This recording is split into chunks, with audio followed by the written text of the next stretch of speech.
হলে তো এই প্রতিষ্ঠানকে এই মতলব থানাবাসীদের যে অবস্থা হতো আমাকে দেখিয়েছেন।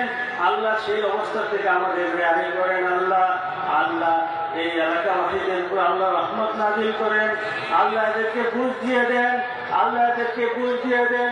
তারা যেন এই প্রতিষ্ঠান নিয়ে ছিনিমি না খেলে আল্লাহ সেই বুঝ তাদেরকে দিয়ে দেন।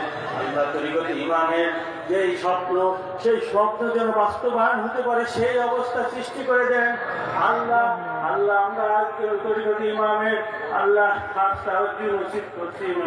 আল্লাহ মেহেরবানি করে আমাদের খাস তাওয়াজ্জুহ নসিব করেন।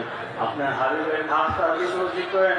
আপনার খাস রহমত আমাদেরকে নসিব করেন। আল্লাহ আল্লাহ এই শর্ট টাইমে আল্লাহ আপনার কাছে তো আপনার বান্দারা কত কিছু আশা করে এই আল্লাহ ইমামত তরিকতকে মহব্বত করে আল্লাহ দূর দূরান্ত থেকে আসছে। আল্লাহ আপনি কাউকে খালি হাতে ফিরিয়ে দিয়েন না। আল্লাহ কাউকে খালি হাতে ফিরিয়ে দিয়েন না। আল্লাহ এখানে আল্লাহ শরীফের যে স্বপ্ন